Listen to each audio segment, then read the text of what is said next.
Good morning student. Vidya Bharati public senior secondary school के YouTube channel पर आपका स्वागत है।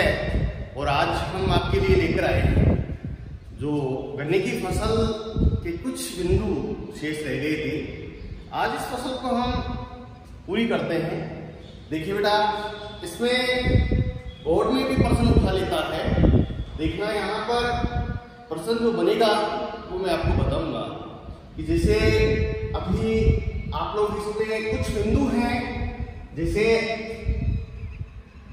अपन अन्य फसलों में बिंदु देखे हैं, वैसे ही इस फसल में कुछ बिंदु ऐसे हैं जो अन्य फसलों से अधिक हैं। तो देखना यहाँ पर इसको हम ग्रेनी टूल में रखा गया है गन्ने को। और अगला हमारा पॉइंट है देखना आपको इंटरक्रॉपिंग, इंटरक्रॉपिंग। ये देखिए आप लोग, जिसको हम हिंदी में कहते हैं अंतराकृषि कहते हैं। क्या कहते हैं? अंतराकृषि क्या है? ठीक है। इंग्लिश में हम क्या कहते हैं? इंटरक्रॉपिंग। और हिंदी में क्या कहते हैं? अंतराकृषि। और वैसे हम क्या कहते हैं? निराई गुड़ाई करना। देखिए बेटा, गन्ने की एक ऐसी फसल है जिसमें 3-4 बार निराई गुड़ाई का कार्य किया जाता है। ठीक है ना। यहां पर देखिए आप लोग, एक ऐसी फसल है जिसमें निराई गुड़ाई 3 से 4 बार की जाती है, क्योंकि केवल गन्ना एक ऐसी फसल है जिसमें अंधी गुड़ाई की जाती है।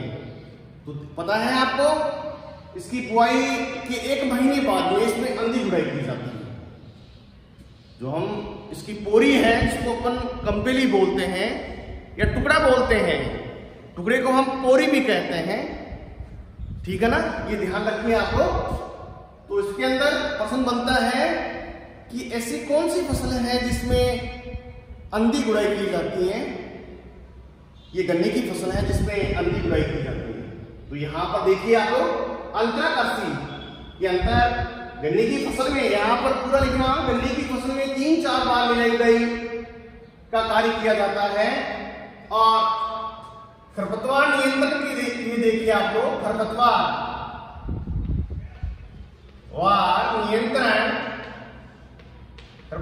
नियंत्रण के लिए आप लोग रसायन जो काम में लेते हैं वो आपको मैं यहाँ बता रहा हूं, उसको याद कर लेना बेटा।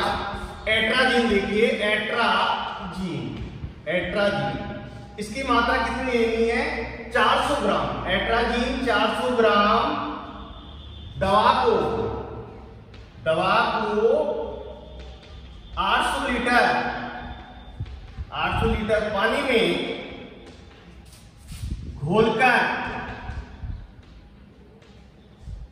बुआई के बाद या अंकुर से पहले इस दवा का छिड़काव कर देंगे। इसका एट्राजीन का देखना यहां पर, इसको एट्राजीन, ये देखिए एट्राजीन जो रसायन है, शाकनाशी रसायन है, इसकी 400 ग्राम मात्रा लेकर 800 लीटर पानी में घोलकर छिड़काव करें। कब करें?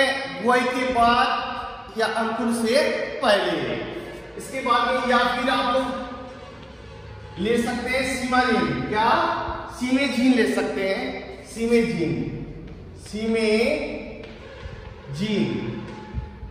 कितनी? 50%। ये देखना 50%, 50% वाला लेना है। सक्रिय तत्व है कितना? 3 किलोग्राम मात्रा 1000 लीटर पानी में घोलकर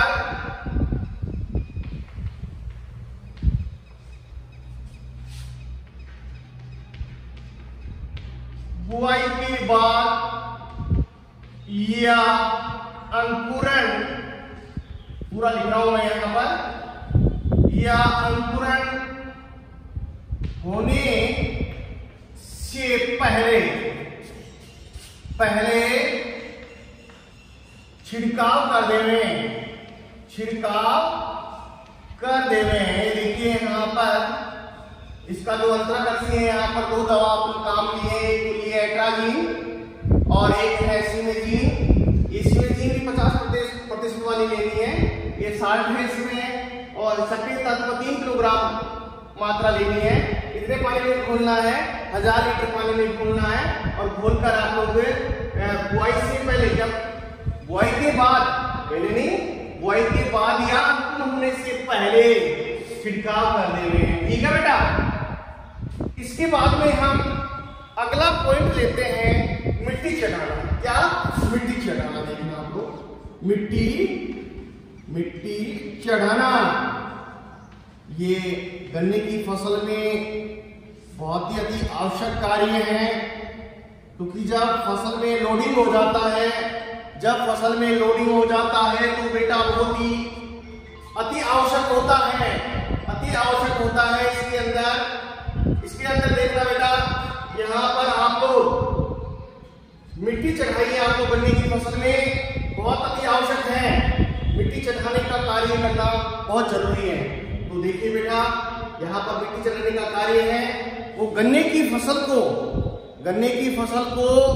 रोकने के लिए, क्या, गन्ने की फसल को गिरने से, लोडिंग हो जाती है, गिरने से बचाने के लिए क्या करते हैं? मिट्टी चढ़ाने का कार्य करते हैं। क्या करते हैं? मिट्टी चढ़ाने का कार्य करते हैं। तो यहाँ पर मैं लिख रहा हूं, देखना, फसल, गन्ने की फसल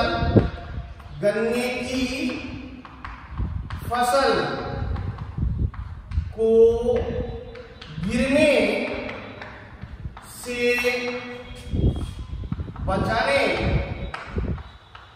के लिए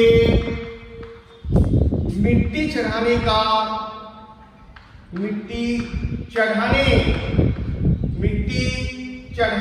कार्य किया जाता है। मिट्टी चढ़ाने का कार्य किया जाता है, कार्य किया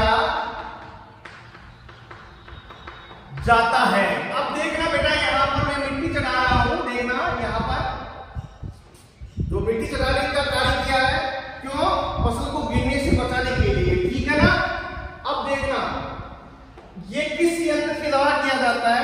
रीजर, ट्रैक्टर चालित रीजर है ना, उसके द्वारा मिट्टी चढ़ाने का कार्य किया जाता है। ठीक है ना। मिट्टी चढ़ाने का कार्य किससे किया जाता है? रीजर से। और प्रथम, यहां पर देखना, प्रथम मिट्टी चढ़ाने का कार्य, प्रथम मिट्टी चढ़ाने का कार्य कब किया जाता है? फरवरी मार्च माह में, फरवरी मार्च माह में ये क्या कार्य किया जाता है। ठीक है ना। इसके बाद में देखना बेटा, यहां पर ये जो अंतिम है, अंतिम मिट्टी कब चढ़ाई जाती है? मई माह में। ठीक है ना। अंतिम मिट्टी कब चढ़ाई जाती है? अंतिम मिट्टी मई माह में चढ़ाई जाती है। ठीक है। इसके बाद में देखना बेटा, एक बात नोट करके रखना, यहां पर मैं नोट लिख रहा हूं, देखना यहां पर नोट लगाकर आप इसको उतारना कि मिट्टी चढ़ाने का कार्य कल्ले फूटने के बाद में नहीं करना चाहिए। ठीक है ना। कल्ले फूटने के बाद में मिट्टी चढ़ाने का कार्य नहीं करें। देखना, कल्ले फूटने के बाद में, यहां पर देखना, कल्ले फूटने के बाद मिट्टी चढ़ाने का कार्य नहीं करें। देखिए आप लोग, ये वेरी मोस्ट इंपॉर्टेंट है, यहां पर नोट लगाकर रखना। कल्ले फूटने, देखना, कल्ले फूटने के बाद में मिट्टी चढ़ाने का कार्य नहीं करें। जिस प्रकार से मैंने आपको बताया था कि गन्ने में फरवरी माह में पुष्प की क्रिया या फूल आते हैं, गन्ने में फूल कब आते हैं? फरवरी माह में आते हैं। तो ये ध्यान रखना, ऐसे गन्ने को, जिस गन्ने में फूल आ जाए या पुष्प आ जाए, उस गन्ने को बुआई के लिए काम में नहीं लिया जाता है। ठीक है ना बेटा, ये ध्यान रखना। इसके बाद में आप लोग देखना मिट्टी चढ़ने का कार्य क्यों किया जाता है। गन्ने की फसल को बचाने के लिए, गिरने से बचाने के लिए मिट्टी चढ़ाने का कार्य किया जाता है। ये कार्य रीजर यंत्र की सहायता से प्रथम मिट्टी चढ़ाने का कार्य फरवरी मार्च में किया जाता है और अंतिम मिट्टी मई माह में चढ़ाई जाती है। ठीक है ना। इसके बाद में देखना बंधाई। यहाँ पर वेरी वेरी मोस्ट इंपोर्टेंट है बंधाई करना। गन्ने में बंधाई, देखिए बंधाई, क्योंकि तंबाकू में रचाई की जाती है, तो यहाँ पर इस गन्ने में क्या किया जाता है? बंधाई किया जाता है। क्या किया जाता है? बंधाई। तो देखना गन्ने में क्या किया जाता है? रचाई। ठीक है ना। और इसमें क्या की जाती है? बंधाई। तो बंधाई का मतलब प्रोपिंग क्रिया। गन्ने में क्या होती है? प्रोपिंग क्रिया। जब गन्ने में लोडिंग हो जाता है, गिरने की संभावना हो जाती है, तो क्या करते हैं? पौधे की जो गन्ने का जो समूह होता है, जैसे पास के अंदर बेटा पौधे होते हैं, तो क्या हवा के द्वारा क्या करते हैं? गिर जाते हैं। तो इनके जो समूह होता है, जो झुंड होता है, इनकी पत्तियों को आपस में बांध लिया जाता है। इनकी पत्तियों को क्या करते हैं? आपस में बांध दिया जाता है, जिससे क्या हवा है, आंधी है, हाँ, तो इससे क्या होता है? पौधा गिरता नहीं है, वो स्थिर रहता है। उसको हम क्या कहते हैं? बंधाई करना कहते हैं, या अंग्रेजी में हम प्रोपिंग की क्रिया कहेंगे। क्या कहेंगे?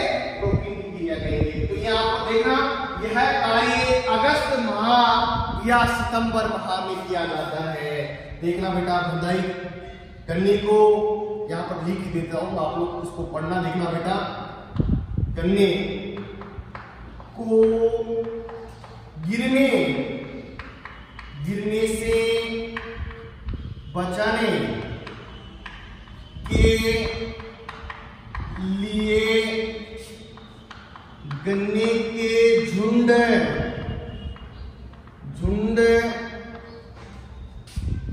पोस्ट में समूह कर रहा हूं। समूह गन्ने को या गन्ने की फसल को गिरने से बचाने के लिए गन्ने के झुंड या समूह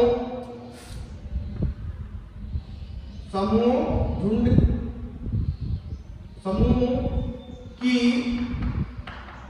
पत्तियों को या सूखी पत्तियों को, ऐसे के लिए कि सूखी पत्तियों को आपस में बांध देने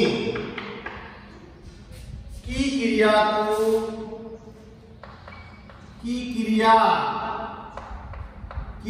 को बंधाई कहते हैं या प्रोपिंग कहते हैं। ठीक है ना बेटा। गन्ने को या गन्ने की फसल को गिरने से बचाने के लिए गन्ने के झुंड या समूह की सूखी पत्तियों को आपस में बांध देने की क्रिया क्या कहलाती है?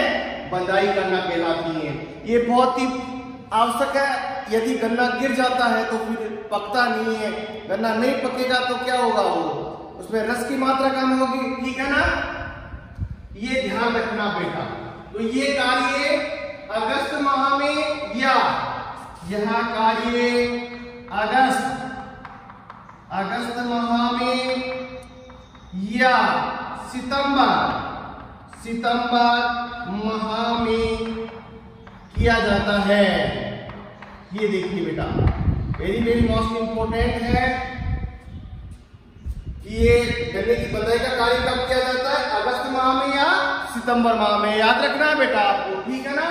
इसके बाद में देखना बेटा, यहां पर अगला बिंदु आता है कीट एवं व्याधियां, जिसको कहते हैं हम पादप संरक्षण। क्या कहते हैं?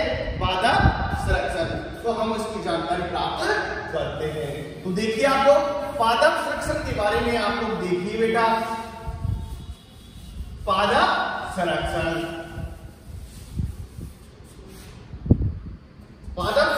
अंदर देखना, इसको हम कीट एवं व्याधियां कहते हैं, या कीट एवं व्याधियों के नाम से जानते हैं। तो यहाँ पर पहला कीट है दीमक। क्या? दीमक है। देखना बेटा, यह कीट गन्ने की खड़ी फसल को सुखा देती है। ये ऐसा सामाजिक कीट है जो फसल को बहुत ज्यादा नुकसान पहुंचाता है। ठीक है ना? क्या करता है? फसल को बहुत ज्यादा नुकसान पहुंचाता है, इसकी जड़ों को खा जाता है। ये कीट क्या करता है? इसकी जड़ों को डैमेज कर देता है या खाकर नष्ट कर देता है, जिससे पौधा सूखकर नष्ट हो जाता है। तो देखना यहां पर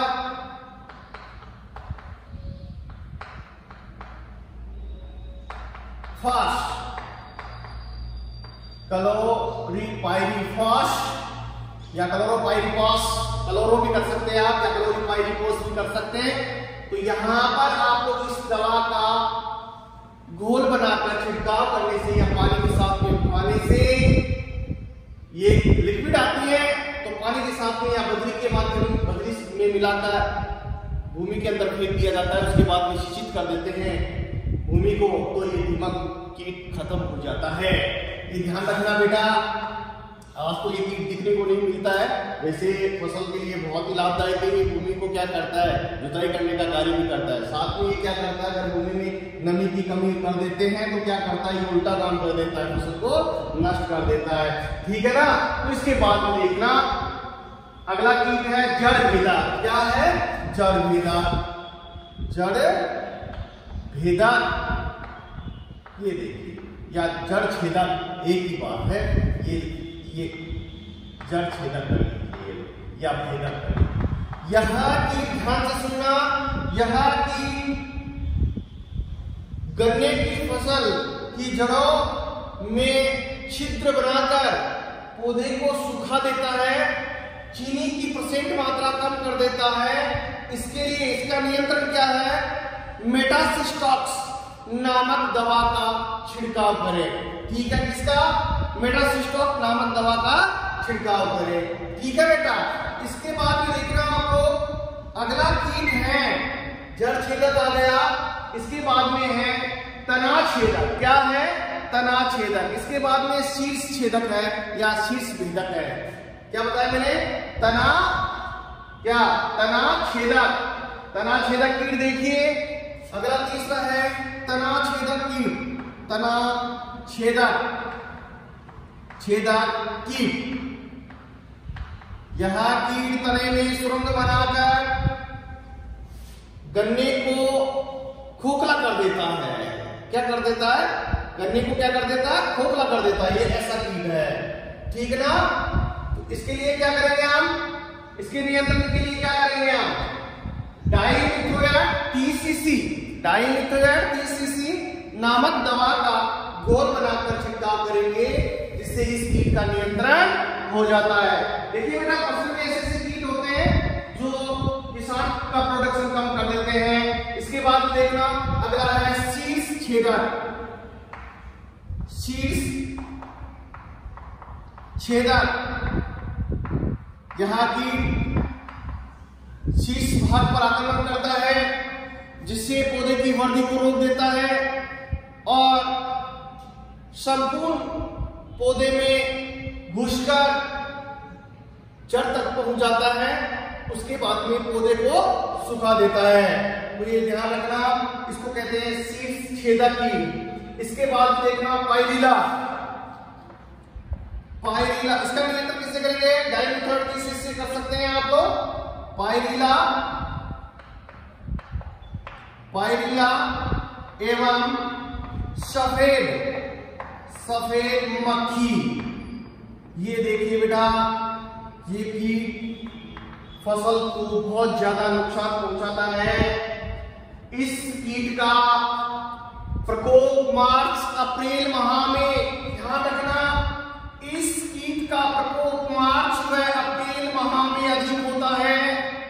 अप्रैल माह में अधिक होता है। ध्यान से सुनना, पूछ लेता कई बार जेट के अंदर कि जो पाइरीला सफेद मक्खी कीट है उसका प्रकोप कब होता है? मार्च अप्रैल माह में इसका प्रकोप होता है। तो देखिए बेटा, ये एक ऐसा कीट है जो फसल को सुखा देता है और वृक्ष की मात्रा को कम कर देता था, चीनी की मात्रा को कम कर देता है और गन्ने को पकने नहीं देता है। तो ये ध्यान रखना।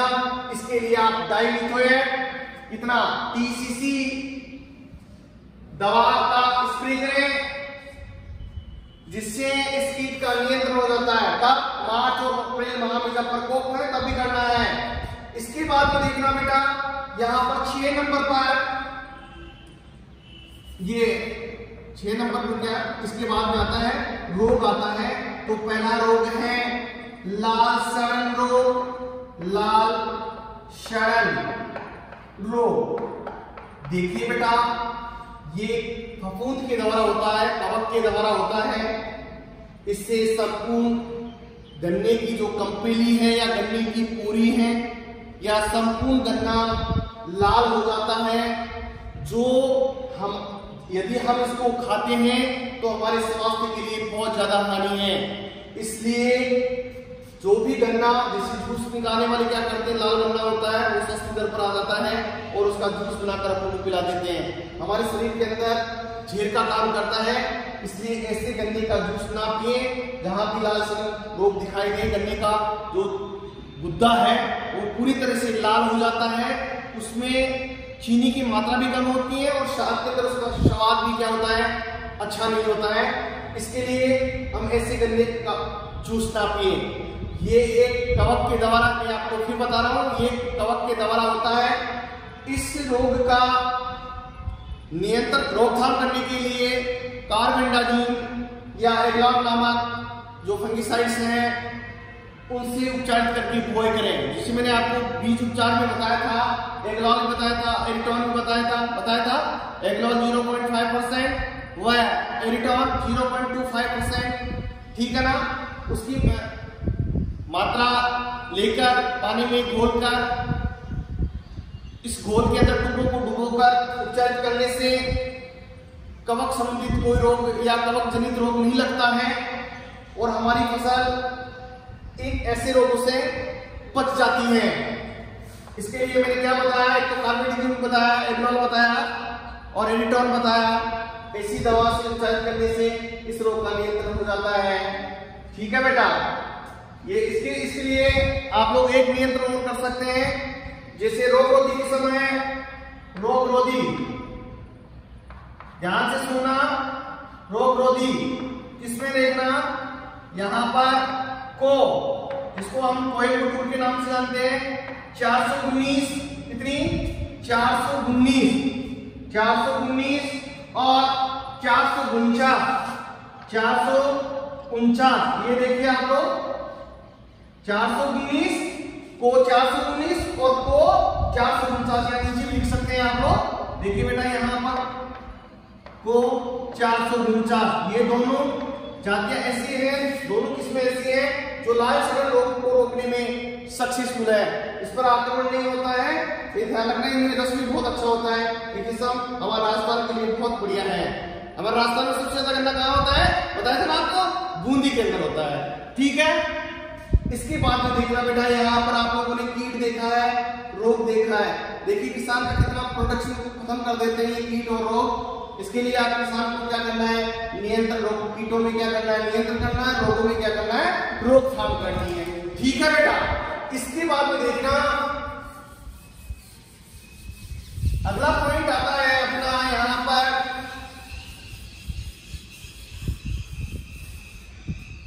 अगला पॉइंट देखिए, वेरी वेरी मोस्ट इंपॉर्टेंट है, कटाई। कटाई, यहां पर देखना, कटाई, गन्ने की कटाई कब करें। अब ये किसान के सामने एक बहुत बड़ी प्रॉब्लम होती है कि हम कटाई कब करें। तो यहां पर देखना, गन्ने की कटाई करते समय निम्नलिखित बातों को ध्यान में रखना है। यहां पर प्रश्न बनता है कि गन्ने की कटाई करते समय किन बातों की जानकारी होनी चाहिए किसान को, तो मैं यहां पर आपको जानकारी बता रहा हूं। यहां पर प्रश्न कटाई का भी हो जाएगा और ध्यान रखने योग्य बातें भी हो जाएगी, ठीक है ना। तो यहां पर ध्यान से सुनना, गन्ने की पत्तियां पीली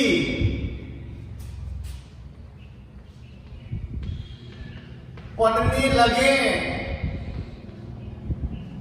तब समझना चाहिए कि गन्ना पककर तैयार हो गया है। इससे भी आप लोग अनुमान लगा सकते हैं। ठीक है, पड़ने लगे। ठीक है, इसके बाद में नंबर 2 देखना, गन्ने को या गन्ने के टुकड़ों को, या आप लोग ऐसे कर सकते हैं, गन्ने को आपस में टकराने पर, मेटल्स मीन्स धातु, टकराने पर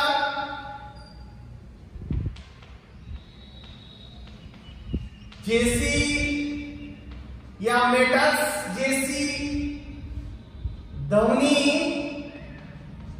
निकलती है।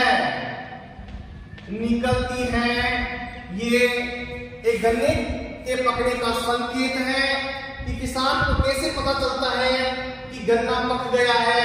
तो ये सबसे बढ़िया फैक्ट यहाँ दे रखा है कि गन्ने को आपस में टकराने पर मेटल्स जैसी ध्वनि निकलती है। इसके बाद में देखना बेटा, यहाँ पर तीसरे नंबर पर देखेंगे आप लोग, इसकी जो पकने की जो इसके बिंदु हैं वो आप लोग यहाँ पर देखना, गन्ने, कटे हुए गन्ने को देखना, कटे हुए गन्ने को धूप में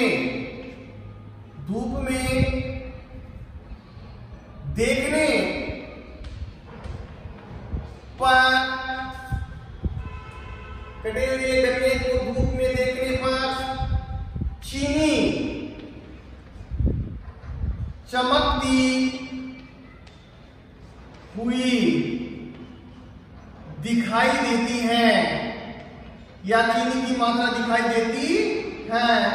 देखिए बेटा, ये भी अनुमान है गन्ने के पकने का। याद रखें, कटी हुई गन्ने को धूप में देखने पर चीनी चमकती हुई दिखाई देती है। देखिए बेटा, इसके बाद देखना, इसमें चौथा पॉइंट है क्या, इसकी पोरी, गन्ने की पोरी, गन्ने की पोरी मीन्स कंपेली, या टुकड़ा जहां से जॉइंट होता है। यहां पर देखना, मैं गन्ने का यहां चित्र बना रहा हूं, देखना बेटा, ये देखिए आप लोग, इस प्रकार से ये गन्ना होता है और ये जड़ें होती हैं, और यहाँ इस प्रकार से पत्तियां होती हैं।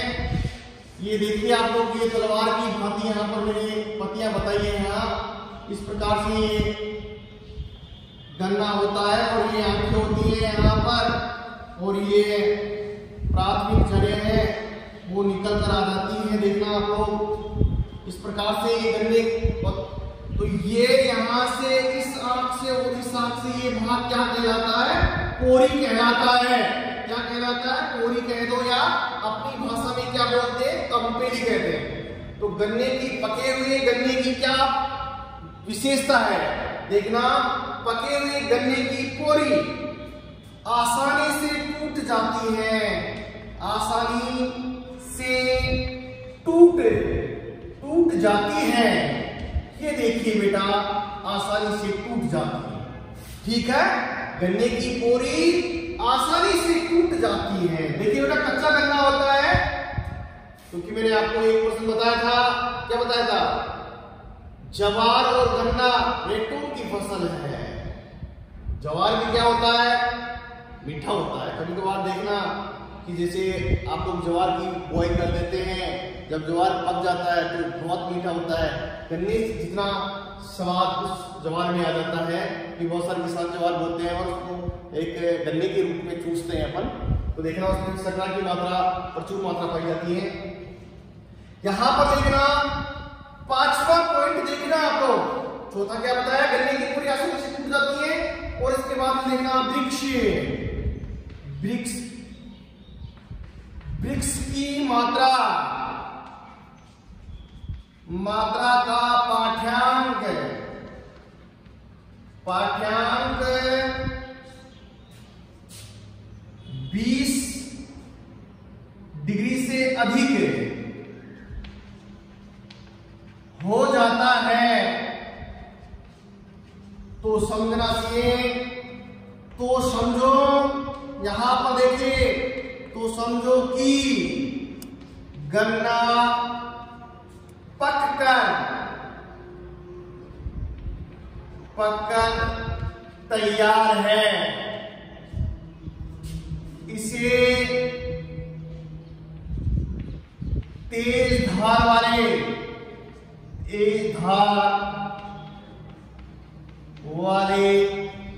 गंडा से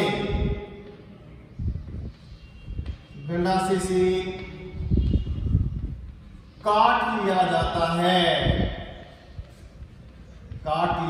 है। ये देखना बेटा, जो ऊपर का भाग है गन्ने की, जो पत्तियां ऊपर की पत्तियां, ये ध्यान रखना, इसको दरांती से काटकर पशुओं को खिला दिया जाता है। ये पशुओं के लिए भी बहुत अच्छी रहती है पत्तियां, तो ये ध्यान रखना है। यहाँ पर मैंने गन्ने के पकने के 4-5 संकेत दिए हैं, इसको अपने दिमाग में बसा लेना। ये 2 नंबर में पूछ लेता है कि पके हुए गन्ने की विशेषता बताइए, ये आ सकता है, या फिर किस अवस्था में फसल की कटाई करें, इसमें ऐसी कौन सी विशेषता है जिसकी विशेषता देखकर हम गन्ने की कटाई कर लेंगे। तो ये ध्यान देखना, ये ध्यान दे रहे हैं आप लोग कि पके हुए गन्ने की निम्नलिखित विशेषताएं होती है कि गन्ने की पत्तियां पीली पड़ने लग जाती हैं। नंबर 2, गन्ने को आपस में टकराने पर मेटल्स जैसी, यहाँ पर धातुओं जैसी ध्वनि निकलती है। ठीक है ना बेटा, मेटल्स जैसी ध्वनियां निकलती हैं। और कटे हुए गन्ने को, तीसरा देखना, कटे हुए गन्ने को धूप में देखने पर चीनी चमकती हुई प्रतीत होती है। चौथा है, गन्ने की पूरी आसानी से टूट जाती है। और 5वां यहाँ पर बिंदु है, वृक्ष की मात्रा का पाठ्यांक 20 डिग्री से अधिक हो जाता है तो समझो कि गन्ना पककर तैयार है। इसे तेज धार वाले गंडा से काट लेवे और कुछ समय के बाद अति शीघ्र ही फसल को बेच देवे, अन्यथा इसके भाव गिर जाएंगे और साथ में क्या हो जाएगी, इस गन्ने की गुणवत्ता कम हो जाएगी। क्योंकि जैसे ही बेटा रस सूखने लग जाएगा तो इसकी क्या हो जाएगी, कीमत कम हो जाएगी। और एक अंतिम पॉइंट और बताता हूं आपको, पके गन्ने की खास विशेषता, गन्ने का रस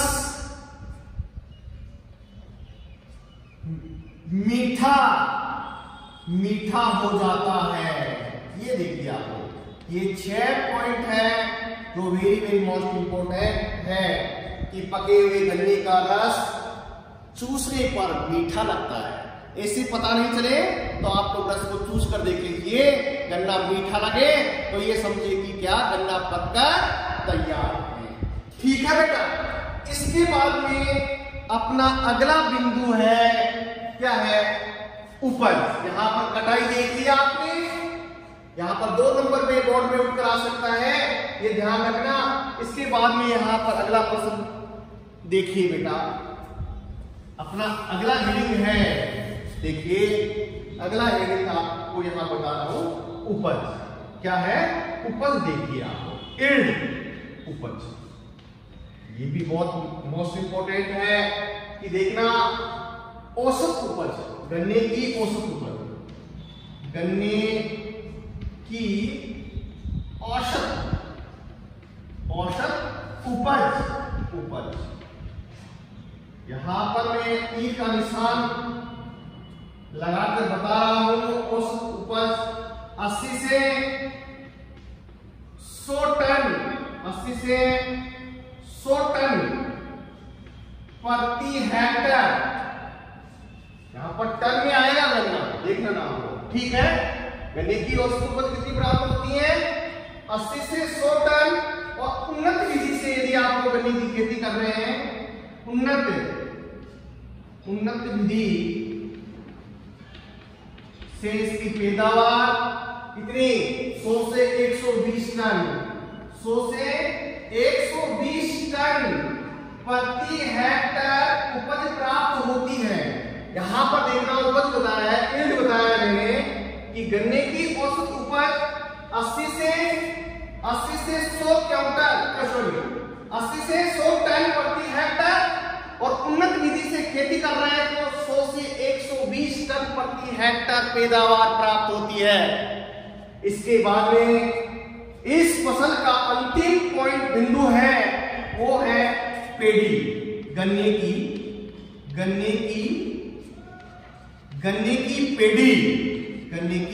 पेड़ी। ये देखिए बेटा, गन्ने की पेड़ी। यहां पर आप लोग देखिए कि गन्ने की पेड़ी किसे कहते हैं, ठीक है ना।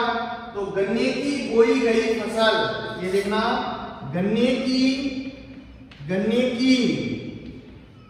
बोई गई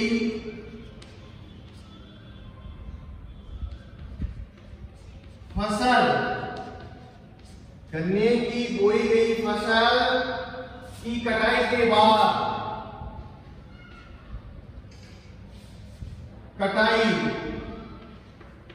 कटाई के बाद ध्यान देवे कि कटाई के बाद उनकी जड़ों से पुनः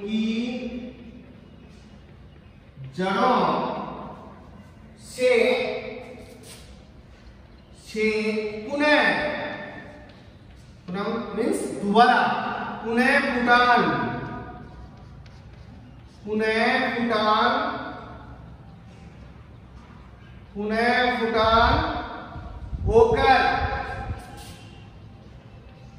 होकर गन्ने से पुनः फुटान होकर गन्ने के नए पौधे, गन्ने के नए पौधे तैयार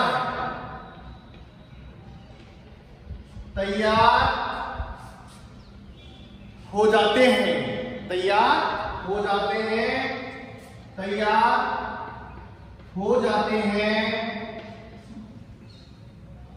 जाते हैं, इन पौधे से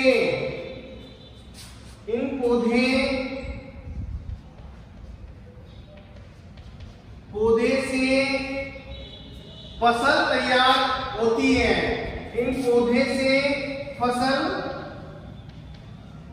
तैयार होती है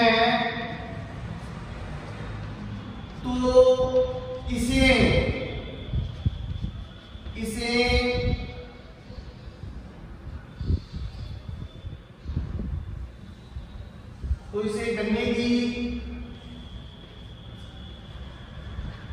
पेड़ी कहते हैं।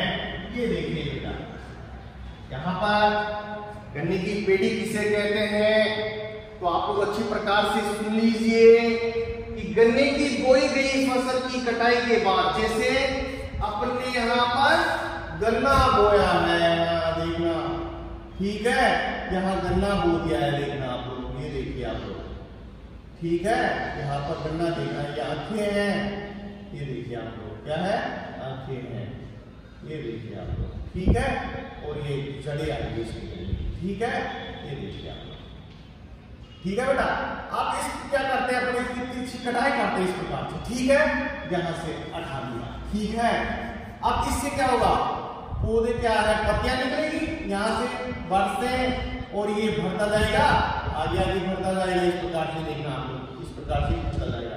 पुनः इससे क्या बन जाएगा, गन्ना का पौधा बन जाएगा। पुनः क्या बन जाएगा, गन्ने का पौधा बन जाएगा।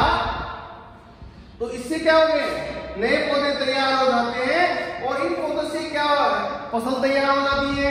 तो इससे क्या कहेंगे, गन्ने की पेटी कहेंगे। क्या कहेंगे, गन्ने की पेटी।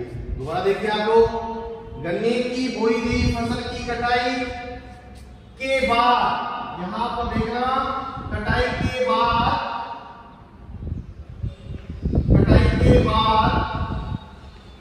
उनकी जड़ों से पुनः उठान होकर, पुनः उठान शुरू हो जाता है, होकर गन्ने के नए पौधे तैयार हो जाते हैं। इन पौधे से फसल तैयार होती है, तो इसे गन्ने की पेड़ी कहते हैं या गन्ने की पेड़ी कहलाती है। तो देखना बेटा, ये आज की आपकी ये फसल कंप्लीट है गन्ने की। इसके बाद में हम रोकड़ी फसल में देखेंगे या रोकड़ फसल में देखेंगे आलू की फसल। देखना, जिस प्रकार से गन्ने की फसल इंपोर्टेंट है ग्रेमिनिकल्स की, वैसे ही आलू की फसल कौन से कुल में, सोलेनेसियम। क्योंकि आपने 11वीं में पढ़ा है, आलू की फसल देखा है, मिर्च देखा है, टमाटर देखा है, ब्रिंजल देखा है, तो ये किस कुल में आती है, सोलेनेसियम में।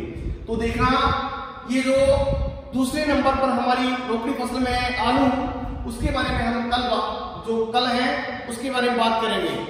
कब करेंगे, कल बात करेंगे। इसके लिए आप देखना बेटा, इसका प्रश्न में यहाँ पर बता रहा हूं आपको कि इसका प्रश्न कैसे बनेगा। यहाँ पर देखिए आप लोग,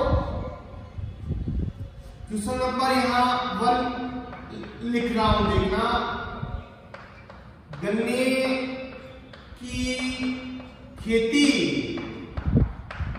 का वर्णन निम्न बिंदुओं या निम्नलिखित भी कर सकते हैं, या निम्न बिंदुओं के आधार